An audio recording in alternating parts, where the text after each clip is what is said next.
शिक्षा बाल केंद्रित क्या होती है और समावेशी क्या होती है। आपको पता है जाति, वर्ग, लिंग, धर्म, समुदाय, डिसेबिलिटी और उनकी सामाजिक और राजनीतिक आर्थिक सभी दशाओं को ध्यान में न रखते हुए उन्हें सामान्य बच्चों के साथ सामान्य शैक्षिक संसाधनों के द्वारा अधिगम प्रदान करना ही क्या कहलाता है, समावेशी शिक्षा कहलाता है। और ऐसी कक्षा व्यवस्था को समावेशी कक्षा कहते हैं। और समावेशी कक्षा के अंदर निहित होता है बाल केंद्रित शिक्षा, क्योंकि इसमें केंद्र बिंदु कौन होता है, ऐसे ही बालकों में सभी बालक हमारे लिए क्या है, केंद्र बिंदु हैं। और व्यक्तिगत तौर पर हमारी जिम्मेदारी बनती है उनके सर्वांगीण विकास की, एक शिक्षक की आदर्श भूमिका में। तो उसी आधार पर शिक्षक क्या है, आदर्श भूमिका में है। अब बड़ा बड़ा डालो शिक्षक, अगर ये समझ गए तो तुम्हारा काम हो गया, क्योंकि तुम क्या हो, शिक्षक हो। क्या हो, शिक्षक। ठीक, शिक्षक की बात करें तो शिक्षक की अगर बात करें तो आपको मालूम होना चाहिए शिक्षक के तीन काम होता है। बताओ शिक्षक का 3 काम, कौन बताएगा आप में से? जिसने 3 काम बता दिए ना, समझ लो वो सीटेट जीत गया। आज ही सीटेट हार गया उसके सामने।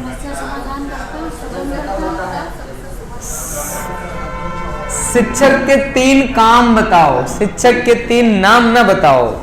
पद प्रदर्शक, सुगम करता और गाइडर और फलाना और ढिमाका ना बताओ, ये बताओ 3 काम। तो 3 काम, मुख्य 3 काम होते हैं। पीछे से आवाज आ रही है, निदानात्मक शिक्षण कार्य। दूसरा उपचारात्मक, सीधे सीधे पेपर में आएगा, है आना ही आना है, तो कोई रोक ही नहीं सकता। ठीक, उपचारात्मक और उसके बाद आता है आपका मूल्यांकन। उसके बाद आता है मूल्यांकन। निदानात्मक, उपचारात्मक, मूल्यांकन। निदानात्मक, उपचारात्मक और मूल्यांकन। निदानात्मक, उपचारात्मक और मूल्यांकन संबंधी कार्य आता है। वेरी इंपॉर्टेंट है, याद रखिएगा। निदान, उपचार और मूल्यांकन क्या है, ये घटिया चीज है, जरा ध्यान दीजिएगा। एरो मार के आगे लिख लेना, एरो मार के लिख लेना। जब एक शिक्षक अपने बच्चों की समस्याओं को जानता है तो उसे बोलते हैं निदान करना। ठीक है, सीधा सीधा पेपर में आता है, लिख देगा निदानात्मक, नीचे लिखा होगा अध्यापक द्वारा बच्चों की समस्याओं को जानना, अध्यापक द्वारा समस्याओं को अनदेखा करना। इसी तरह घटिया टाइप के विकल्प बनाता है सीटेट को। हर साल बस यही पूछना है कि तुम कब भैया निदानात्मक जाना, तो बस जान जाओ, हम जानते हैं। ठीक, उस विकल्प ढूंढ लेना, फटाक से मार देना। कॉन्सेप्ट क्लियर होगा, तुरंत लगाओगे क्वेश्चन, नहीं तो उसमें घंटा भर पढ़ोगे तब भी लगा ले जाओगे, वो तो रिक्शा वाला भी कर लेगा। ठीक है, लेकिन देखते ही बिना पढ़े लगा के आगे बढ़ने का अलग ही मजा होता है। ठीक, निदानात्मक का मतलब समस्या को जानना, उपचार का मतलब समस्या का समाधान। तो सीधे लिखो समस्या समाधान। समस्या को जानने के बाद समस्या का, अरे देखते हो लेसन प्लान बनाते थे तो लेसन प्लान में सबसे पहले तो प्रस्तावना होता है, अपने पूर्व ज्ञान को जानना, बच्चों की पूर्व स्थिति को जानना कि वो क्या जानते हैं क्या नहीं जानते हैं। और सबसे बीच में एक काम होता है श्याम पट्टकार देने के बाद सभी बच्चों का व्यक्तिगत तौर पर कक्षा में कूद कर टीचर क्या करेगा, आकलन या मूल्यांकन करेगा। काहे लिए करता है आकलन मूल्यांकन? इसलिए करता है कि अगर उसकी कोई समस्या है तो लगे हाँ दिख जाए हमें। ए बेटा तुम लिख क्यों नहीं रहे हो? मैडम जी दिखाई नहीं दे रहा। अब दिखाई नहीं दे रहा, बेटा आओ आगे बैठ जाओ। आके दिखाई नहीं दे रहा, निदानात्मक शिक्षण कार्य। आगे बैठ जाओ, उपचारात्मक शिक्षण कार्य। ठीक, और उसके बाद चुप्पे से गया उसकी कॉपी में झांका, अब वो लिख रहा है मूल्यांकन संबंधी कार्य। अब भी नहीं समझ में आया, आ गया ना? ये तीनों प्रोसेस होती है क्लास में, होनी है। ठीक, तो आकलन और मूल्यांकन। यहां पर एक क्वेश्चन मूल्यांकन से बनता है, तो हेडिंग डाल लो मूल्यांकन। एक क्वेश्चन यहां से भी आता है मूल्यांकन से। मूल्यांकन क्या है, मूल्यांकन का क्या उद्देश्य है बताओ? क्लास में मूल्यांकन क्यों जरूरी होता है? बच्चों की अधिगम की वास्तविक स्थिति की पता लगाना। मूलभूत बात पकड़ा करो बस, नहीं तो फिर परेशान हो। लिखो, बिल्कुल सरल भाषा में लिखो, फैक्ट लिखो। बच्चों की, देखो भाषा इंपॉर्टेंट नहीं है, इंपॉर्टेंट है कि आप एग्जैक्ट चीज जानते हो कि नहीं जानते हो। समझ गए? बच्चों की क्या बोलेंगे, बच्चों की अधिगम की वास्तविक स्थिति। बच्चों के अधिगम की वास्तविक स्थिति का पता लगाना है क्या कहलाता है, मूल्यांकन। ठीक, अच्छा बताओ डायरेक्ट शिक्षा प्रणाली कैसी है? बाल केंद्रित। ठीक, बाल केंद्रित है तो सीधी सी बात है, मूल्यांकन तुम बच्चों पर भी तो नहीं थोप सकते। मान लो पढ़ा रहे हो, एक बच्चा मूल्यांकन करने गया, पता चला तुम्हारे बच्चा बैठाने के बाद भी आगे वो नहीं लिख रहा है, और तुम लिख दोगे नहीं इसको तो आता ही नहीं है, हम इसको इस स्कूल में नहीं पढ़ाएंगे, तो तुमको पहले हटा दिया जाएगा स्कूल से, उसको बाद में हटाया जाएगा। ऐसा कर नहीं सकते, क्योंकि क्या है, बाल केंद्रित, तुरंत दोषी हो जाओगे। ठीक, तो इसके लिए करना क्या पड़ेगा, तुम निदान, उपचार और तक ही सीमित नहीं है, उसके बाद मूल्यांकन भी करना है कि हमारा बच्चा वास्तविकता में लिख रहा है कि नहीं लिख रहा है। और मान लो तब भी नहीं लिख रहा होगा, तब क्या करोगे? तब भी तुम्हें ही कुछ ना कुछ करना पड़ेगा। उसके लिए अलग से संसाधन लाने पड़ेंगे, लाने पड़ेंगे। अलग से संसाधन लेके आओ, लेकिन पढ़ाओ उसको, वहीं पढ़ाओ। तुम डॉक्टर हो, वो तुम्हारा पेशेंट है, मरते दम तक इलाज करना है, तो इलाज के लिए होता है मूल्यांकन। आईसीयू, वेंटिलेटर, बच्चों का वेंटिलेटर क्या कहलाता है? मेरे हिसाब से वेंटिलेटर है मूल्यांकन। ये होता है दो तरीके से। शिक्षक फंस गया बेचारा। कौन फंस गया? शिक्षक फंस गया। अब शिक्षक के दो काम। शिक्षक बेचारा क्या करेगा? मूल्यांकन तो शिक्षक करेगा, क्या करेगा? मूल्यांकन। तो शिक्षक डायरेक्ट मूल्यांकन नहीं कर सकता, शिक्षक को दो काम करने पड़ेंगे। एक करना पड़ेगा उसे आकलन। तो शिक्षक क्या करेगा? आकलन करेगा। क्या कर सकता है? शिक्षक के हाथ में केवल आकलन है, मूल्यांकन नहीं है। मूल्यांकन उसके हाथ से बाहर है, ठीक। आकलन उसके हाथ में है, तो आकलन में क्या करेगा? आकलन दो प्रकार का होगा। एक होगा सीखने के लिए आकलन, लिख लो, आएगा जरूर पेपर में, हर साल आता है। सीखने के लिए आकलन, और एक होता है सीखने का आकलन। कौन सा आकलन? सीखने का आकलन। सीखने के लिए आकलन, सीखने का आकलन, ठीक है। सीखने के लिए आकलन, सीखने का आकलन क्या है? दोनों बनाए, जरा ध्यान दीजिएगा। सीखने का आकलन, सीखने के लिए आकलन, कोई दिक्कत नहीं। मान लो कक्षा शिक्षण में आप लर्निंग करा रहे हो, कराते रहे, ठीक है। जैसे लिखे तो पीछे से आवाज आई, मैडम जी अमा नहीं रहा है। अब मैडम का जाने अमानक का मतलब होता है, ठीक है। या मैडम जी पेन कचो दीन, तो मैडम पहुंची से कूद कर पहुंची बेंच क्रॉस कर, हाँ क्या बात है, क्यों नहीं लिख रहे हो? क्या मैडम जी पेन कचो दीन, तो पता लगे मैडम वही समस्या का समाधान कर रही हैं। या मैडम जी सुबह पढ़ाने गई, अब कक्षा में जो है प्रदूषण हो गया, ठीक है। अब मैडम जी सुबह पहले तो प्रदूषण ढूंढेंगी, क्योंकि बच्चे बोलते नहीं प्राइमरी के, ठीक है। बोलेंगे है नहीं, स्मेल आएगी अजीब सी, बोलेंगे है नहीं, वो सब ऐसे बैठे रहेंगे। तुम बोला करोगे, वो सिम बैठे रहेंगे, स्मेल आया करेगी। तो उस कंडीशन में क्या करोगे? तुम व्यक्तिगत तौर पर जाओगे, एक एक बच्चे का क्या करोगे? आकलन करोगे। आकलन के बाद क्या शुरू होगा? निदानात्मक शिक्षण कार्य कौन है। फिर पता चला, बड़ी मुश्किल के बाद पता चला ये है। फिर पता चला क्या करोगे? उपचार करोगे, उठाओगे बाल्टी और मग्घा और चालू हो जाओगे झाड़ू लेके, या तो उसको ही भेज दोगे, या तो तुम खुद उस रूम में नहीं घुसोगे, ठीक। फिर उसके बाद क्या होगा? अंत में फिर मूल्यांकन करोगे। अब तो ठीक है, अगर तब भी कुछ है तो फिर तुम आकलन करोगे कि ये प्रॉब्लम वहां से है कि हमसे है प्रॉब्लम। तो ऐसा करने के लिए सब काम शिक्षक के होते हैं। अब शिक्षक अधिगम की बात करें तो अधिगम दो प्रकार से करेगा। सुनो मेरी बात, सीखने के लिए, सीखने का आकलन। सुनो, अगर क्लास में एक टीचर पढ़ा रहा है और बच्चा सही से नहीं पढ़ पा रहा है, अगर टीचर पढ़ा रहा है और बच्चा सही से नहीं पढ़ पा रहा है, तो दो रीजन हो सकते हैं, या तो टीचर की गलती हो सकती है, या तो शिक्षक की गलती हो सकती है। तो समस्या क्या है यहाँ पर? शिक्षक भी गलत हो सकता है, शिक्षक भी। और शिक्षा प्रणाली कैसी है? बाल केंद्रित। तो टीचर फंस चुका है, अब टीचर को दो काम करने हैं। अगर किसी बच्चे को चीजें समझ में नहीं आ रही हैं, मान लो आपने पढ़ाया, क्या किया? आपने पढ़ाया, ठीक है। पढ़ाने से क्या, वो पढ़ाते चले गए शुरू से लेकर लास्ट तक, और आपने बच्चे से कोई प्रश्न नहीं पूछा और चले गए, बड़ी शिद्दत से पढ़ाया, और फिर बाद में बच्चों से पूछ रहे हो, बच्चे कुछ नहीं बता पा रहे, तो ऐसा शिक्षण अधिगम प्रभावी होगा? सार्थक माना जाएगा बाल केंद्रीय शिक्षा प्रणाली में? कभी नहीं माना जाएगा। तो ऐसी शिक्षा व्यवस्था को जब प्रभावी नहीं होगा, तुम्हारे बताने का कोई मतलब नहीं है, घंटों तक तुमने समझाया, उन बच्चों को कुछ नहीं समझ में आया, तो तुम्हारी गलती है, क्योंकि तुम हो किस प्रणाली में? बाल केंद्रीय शिक्षा। बच्चे तो कोरे कागज के समान है, किसने कहा था? रूसो ने कहा था। बच्चों का मस्तिष्क कोरे कागज के समान होता है, रूसो ने कहा था। बताओ, जॉन लॉक ने कहा था, बताओ। हाँ, जॉन रूसो ने नहीं कहा था, रूसो ने तो अलग बात कही थी।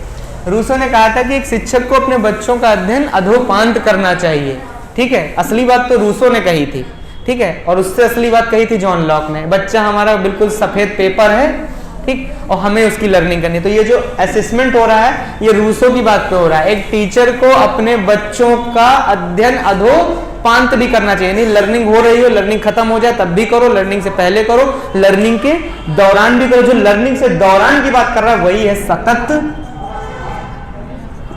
और एक शब्द पढ़ोगे व्यापक मूल्यांकन, हर साल आता है पेपर में, इनसे क्वेश्चन जरूर आता है, सतत और व्यापक मूल्यांकन से। तो ये रूसो की परिभाषा ये लोग गलती से पढ़ लिए थे, वहीं से उठा के रख दिए, ठीक है। अधोपांत नहीं, तुरंते करो। तो सुनो, सीखने के लिए लर्निंग ये होता है, बस इतनी सी बात समझ लो कि जैसे हमने पढ़ाया और 3-4 चीजें पढ़ाई, और पढ़ाने के बाद मैंने प्रश्न पूछा कि बताओ इसमें क्या होता है। बच्चे ने तुरंत उत्तर दे दिया। अब हमको समझ में आ गया कि हमारे बच्चे को हमारे 5 मिनट का पढ़ाया हुआ समझ में आ रहा है। हम आगे बढ़े, फिर हमने थोड़ा पढ़ाया, फिर पूछ लिया, फिर हमने क्वेश्चन पूछा, फिर उसने हमको जवाब दिया, हमको समझ में आ रहा हमारा बच्चा उत्तर दे रहा है, लेकिन मान लो हमारा बच्चा उत्तर ना दे रहा होता, तब हमको तुरंत समझ में आता कि बच्चा उत्तर नहीं दे रहा है, जरूरी बच्चे में कोई दिक्कत होगी।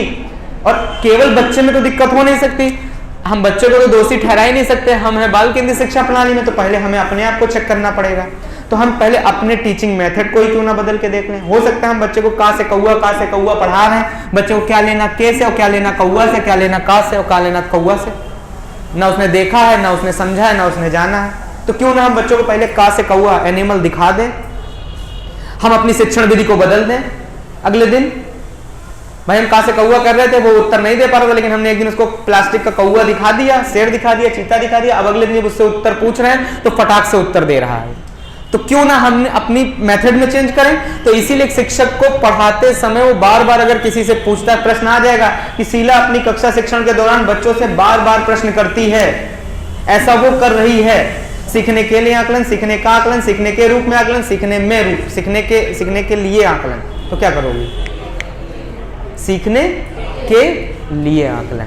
अरे आप खाना बनाती हो तो हल्का सा कटोरी में डाल के चेक करती हो, तो क्या कर रही हो? सीखने का आकलन कि सीखने के लिए आकलन? सीखने के लिए आकलन। सीखने का आकलन तो जिसके लिए बना के रखा वो करेगा, बाद में क्या है घटिया बनाया एकदम बिल्कुल, वो बताएगा लास्ट में। वो जो लास्ट में होता है वो होता है असेसमेंट आकलन, सीखने का आकलन, यानी वार्षिक परीक्षा, ये सब क्या है? सीखने का आकलन। और सीखने का आकलन होता है व्यापक मूल्यांकन, यहीं पर टिक मार के एरो मान लो, व्यापक मूल्यांकन।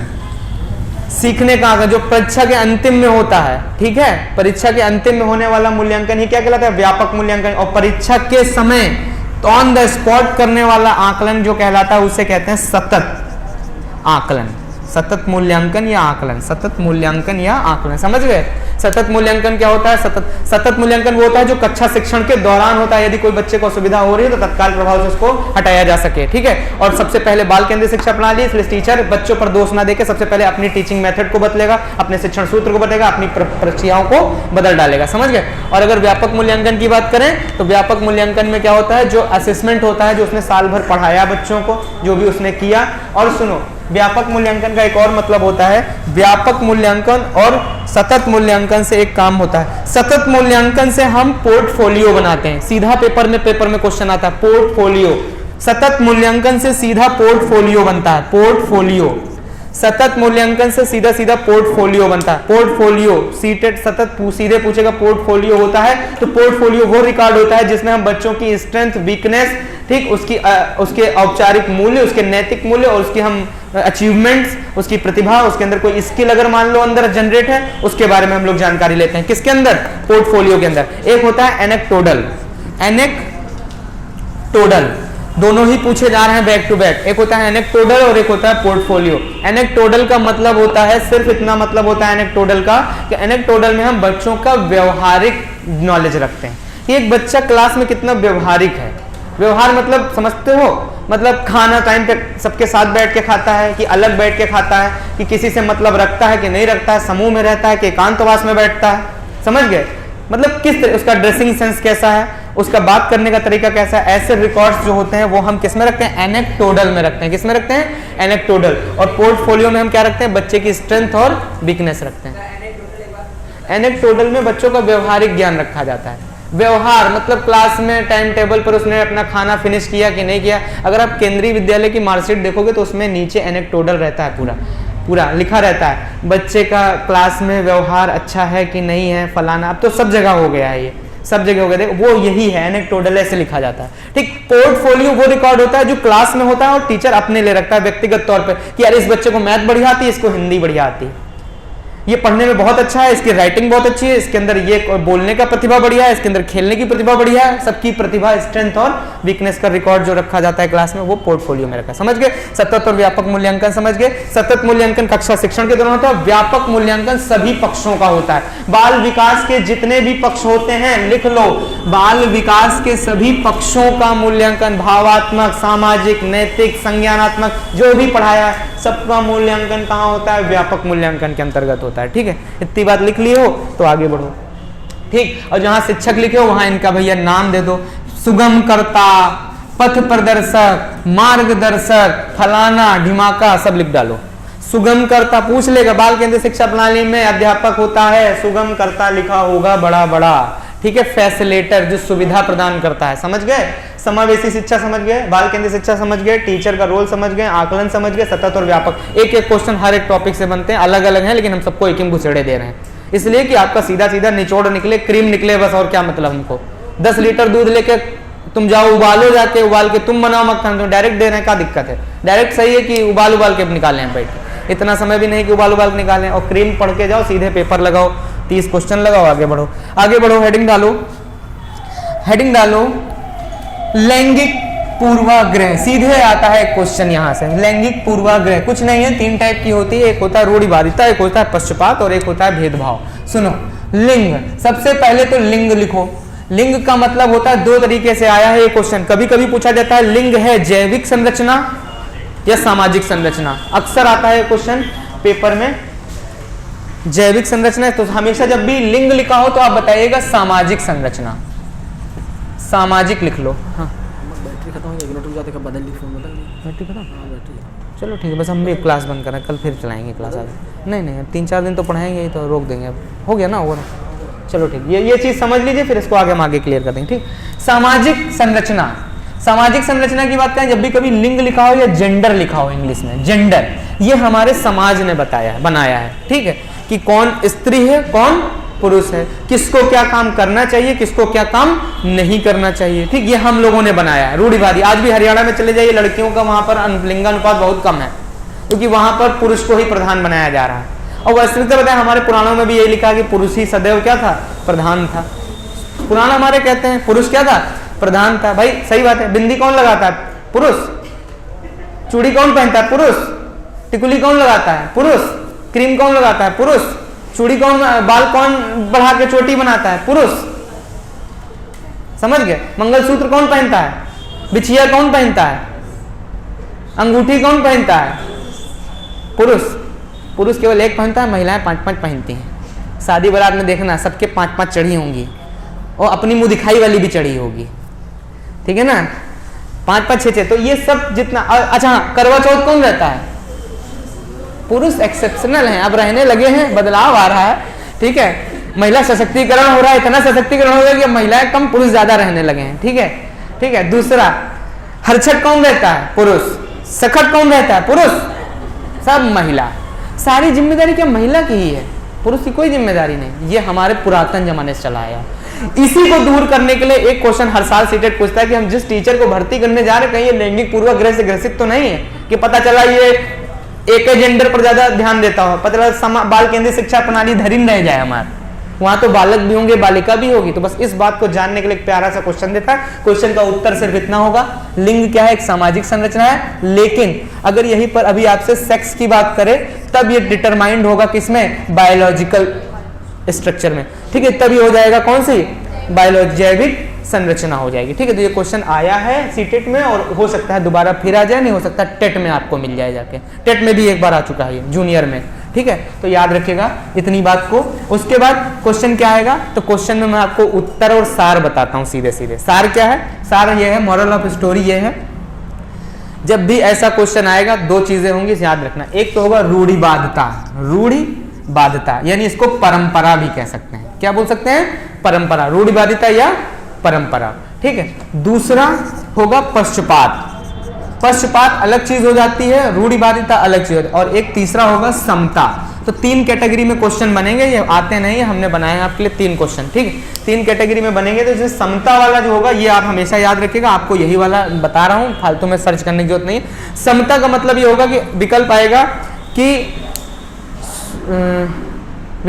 कि हाँ, लड़कियां, लड़की लिखा होगा, नीचे लिखा होगा लड़कियां गणित में कमजोर होती हैं, लड़कियां लड़कों की तरह गणित के सवाल हल तो कर लेती हैं लेकिन संक्रियाओं में कमजोर होती हैं, लड़कियां लड़कों की तरह गणित विषय नहीं लेना चाहिए, उनको होम साइंस लेना चाहिए, लड़कों को तार्किक विषय लेना चाहिए, और लड़कियां फलाना फलाना फलाना लिख दे। और हाँ, चौथा भी कहोगे लड़कियां भी लड़कों की तरह गणित के सवाल हल कर सकती हैं। तो हमेशा समानता पे पकड़ लीजिएगा, ठीक है। इसी विकल्प में एक देखो और भी है, लड़कियों को हमेशा होम साइंस और लड़कों को हमेशा गणितीय विषय लेना चाहिए, पक्षपात, ठीक है ना।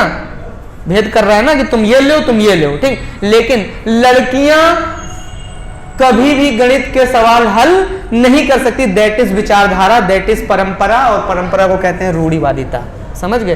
तीनों कैटेगरी दिखेंगी आपको पेपर में, लेकिन आपको कौन सा पकड़ना है? समता वाला। तो इसलिए आपको इनको छूना नहीं है, अगर छू लिया तो काम खत्म आपका।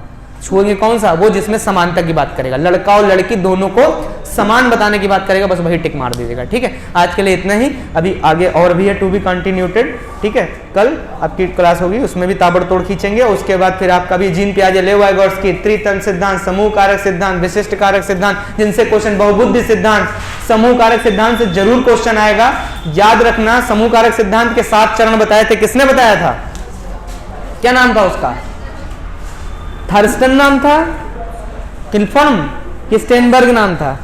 थर्स्टन नाम था। स्टेनबर्ग ने दिया था कौन सा? त्रितंत्र सिद्धांत। और समूह कारक सिद्धांत किसने दिया था? विलियम्स, जिसको प्राथमिक मानसिक योग्यता का सिद्धांत भी कहते हैं। हम पढ़ा नहीं पाए थे, यहीं पर क्लास रुक गई थी हमारी। ठीक है, ठीक है, तो ये अब पढ़ लीजिएगा। तो इसी में क्या था, इन्होंने 7 स्टेप बताए थे। कौन कौन से? भाषिक बताया था, वाक्पटुता बताया था, आंकिक बताया था, स्थानिक बताया था, और स्मृति बताया था, तर्क बताया था, और 7वां अंतिम था सांकेतिक व प्रत्यक्षात्मक बुद्धि, इंटेलिजेंस के टाइप थे। सीटेट में पता है हर साल एक क्वेश्चन दे रहा है, इन्हीं में से कोई 3 चीज दिखाता है, एक गायब कर देता है, कहता बताओ कौन सा है कौन सा नहीं है। तो ये अभी 2-3 क्लासों में कन्वर्ट हो जाएगा। इसी में हम पर्यावरण और आपका हिंदी का शिक्षण भी कवर करा देंगे। कम से कम 60-65 क्वेश्चन, तुम 70 क्वेश्चन बिना पढ़े बस पहुंचोगे खाली वहां तक। ठीक, चलिए आज वाली क्लास कुछ पल्ले पड़ी, कुछ दिमाग आज आगे पेपर लगाना, देखना जो पढ़े हो आज उसका कुछ पेपर पे प्रभाव पड़ रहा है कि नहीं पड़ रहा, इंटेंसिटी बढ़ी कि नहीं बढ़ी। कर तो वैसे भी लोग हैं, लेकिन बात होती है इंटेंसिटी की। तीव्रता अलग चीज होती है, क्वांटिटी अलग चीज होती है।